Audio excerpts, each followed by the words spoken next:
evoluções. Ordem do amor entre pais e filhos. Muita gente supõe que se nós amarmos bastante, o amor triunfará e tudo se transformará em bem. A experiência demonstra que isso não é bem assim. Às vezes, os pais veem desesperadamente como os seus filhos, embora profundamente amados, tornam-se diferentes do que eles esperavam, por vezes adoecendo, viciando-se em drogas ou suicidando-se.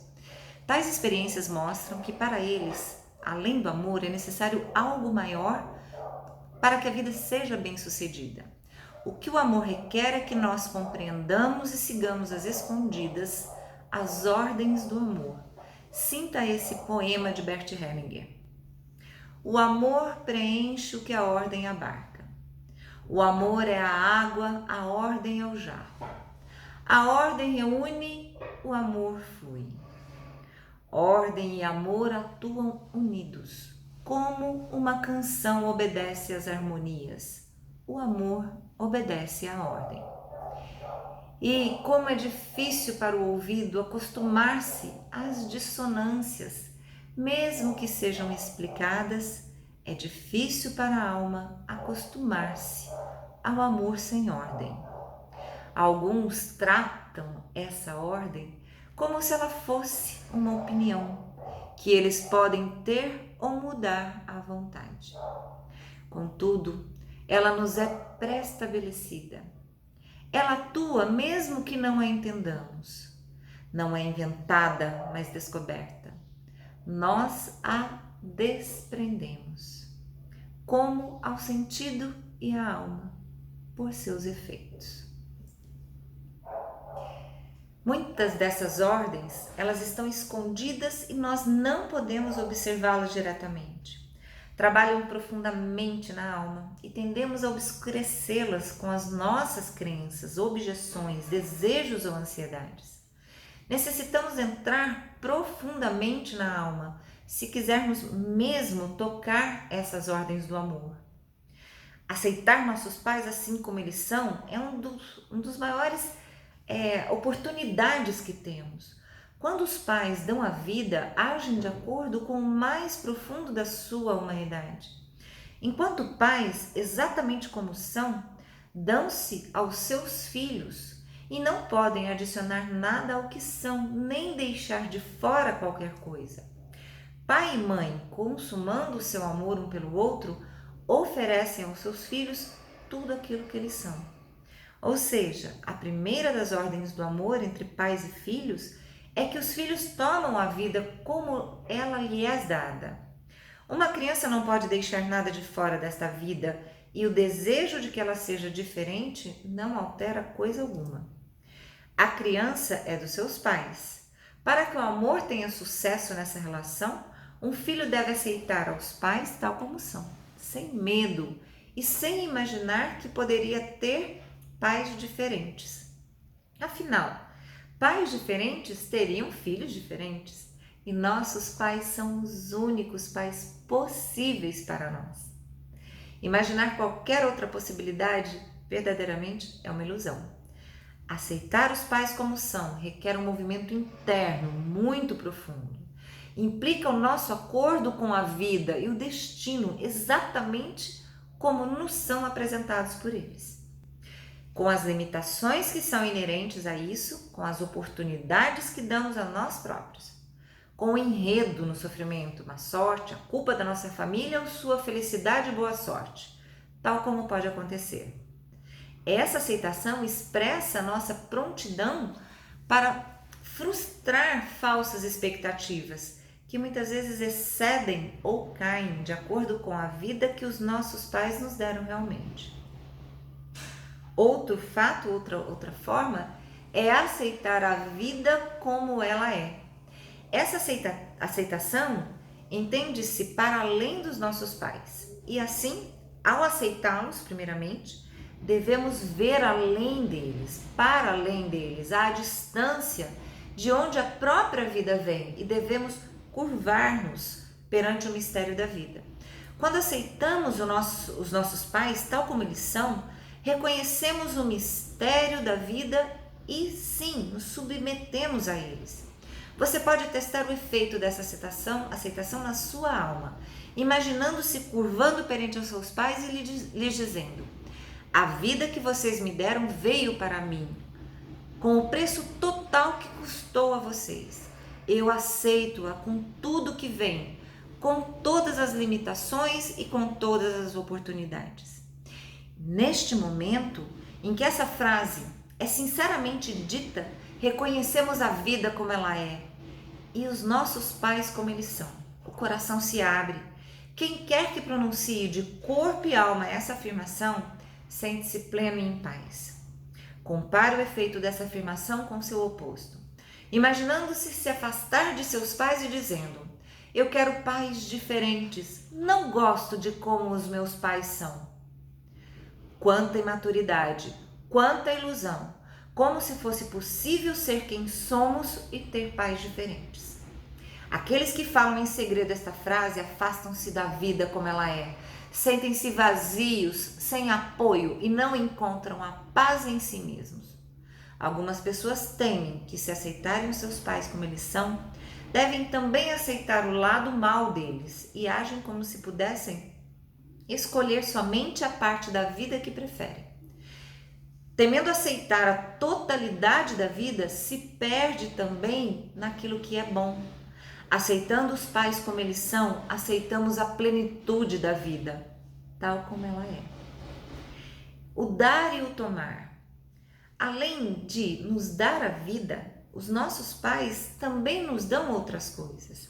Eles nos alimentam, nos animam, cuidam de nós e muito mais. Isso funciona bem quando a criança aceita o que lhe é dado, tal como lhe é dado. Claro que há exceções que nós todos compreendemos, mas regra geral, o que os pais dão aos seus filhos, acreditem, é o suficiente. Os filhos não podem ter tudo o que querem e nem todos os seus sonhos são realizados. É consistente com as ordens do amor quando os filhos dizem aos pais: vocês me deram o suficiente, vocês me deram o bastante no nível de consciência de vocês. Aceito isso com amor, apreciação e gratidão. Eu honro vocês. Um filho que diga isso sente-se cheio e próspero, não importa o que possa ter acontecido antes.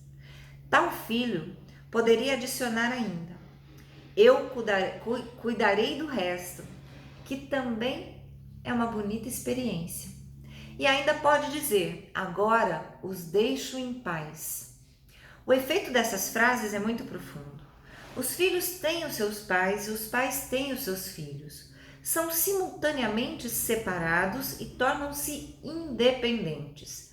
Os pais terminaram o seu trabalho e os filhos são livres para viver as suas vidas, com respeito para com eles, para com seus pais, sem serem dependentes deles. Mas sinta o que se passa na alma familiar quando você imagina os filhos dizendo a seguinte frase aos pais: o que vocês me deram, primeiro, não foi a coisa certa, e segundo, não foi o suficiente. Vocês ainda me devem. Pare e reflita sobre isso. O que é que os filhos recebem dos seus pais quando sentem dessa maneira? Nada. É o que é. E os pais recebem dos seus filhos o quê? Nada também. Tais filhos não podem separar-se dos seus pais. As acusações e pedidos os amarram, e embora estejam limitados uns aos outros, não há nenhum progenitor. Sentem-se então vazios, necessitados e consideravelmente fracos. Esta é a ordem do amor denominada o dar e tomar. Que os filhos tomem o que os seus pais lhe dão para além da vida, tal como ela é. Vamos falar agora de herança, dádiva ou direito. Olhando para a vida que os pais dão aos filhos e ao que quer que seja que lhes dão, enquanto os criam, há também os presentes ofertados a partir dos que acumulam com seus próprios esforços. Por exemplo, uma mãe é uma excelente pintora que pinta quadros maravilhosos. Isso pertence a ela e não aos seus filhos. Se os seus filhos ficam decepcionados porque não conseguem pintar quadros tão belos, embora não tenham seu talento e não trabalhem tão arduamente como ela, eles violam as ordens do amor. O mesmo aplica-se à riqueza material. Os filhos que se sentem herdeiros da riqueza dos seus pais e ficam decepcionados quando não são, danificam as ordens do amor. Se herdarem a riqueza, o amor só estará bem servido quando a tratarem puramente como uma dádiva e não como um direito. A terceira ordem do amor entre pais e filhos é respeitar o que pertence aos nossos pais e permitir que eles façam o que somente eles podem e devem fazer. A decisão é deles. Hierarquia. Esse princípio é o que se aplica também àquela culpa pessoal dos nossos pais. Suas culpas pertencem somente a eles. Deixar para eles é muito importante. Frequentemente os filhos tomam a culpa dos pais e tentam carregá-las, mas isso viola as ordens do amor. Quando os filhos tentam espiar os erros dos pais, colocam-se acima deles e os tratam como se fossem crianças que necessitam ser cuidados, como se seus pais fossem, na verdade, os seus filhos. É uma tentativa presunçosa de fazer algo que não se tem direito nenhum de fazer. Dentro da ordem do amor entre pais e filhos, tomando e desafiando. Isso acontece quando os pais são grandes e os filhos pequenos. É apropriado que os filhos tomem e os pais deem. Porque os filhos recebem tanto, têm necessidade de balancear a conta.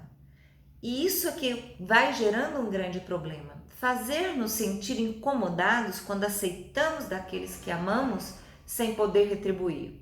Com os nossos pais, nunca podemos corrigir o desequilíbrio, porque realmente eles dão sempre mais do que nós poderemos retribuir. Alguns filhos fogem da pressão da reciprocidade, da sensação de obrigação ou de culpa. Então dizem: eu prefiro não receber nada e sentir-me livre da culpa e da obrigação. Tais filhos fecham-se aos seus pais e sentem-se vazios e empobrecidos ao decorrer da vida. O melhor e o amor seria, nesse caso, servido se eles dissessem: aceito com amor tudo o que me deram. Então podem olhar amorosamente para os seus pais e os pais podem ver como seus filhos estão felizes. Esta é uma maneira de aceitar que consegue equilibrar, porque os pais sentem esse reconhecimento, sentem esse tipo de aceitação com um verdadeiro amor e dão ainda mais e de maior boa vontade. Quando os filhos exigem, vocês devem me dar mais, estão nos corações dos pais, esses se fecham. Quando os filhos exigem, os pais não podem mais inundá-los voluntariamente de amor. É tudo que essas exigências conseguem. Elas proíbem o fluxo natural do amor. E os filhos exigindo, mesmo quando conseguem algo, não lhe dão valor. Entre pais e filhos, a reciprocidade entre dar e receber é conseguida quando os filhos dizem: eu recebo tudo que me dás e passá-lo-ei para os meus filhos ou para as minhas obras. Os filhos não olham para trás quando recebem desta maneira. Eles olham para frente e podem dizer sim para a vida e seguir o fluxo natural do amor.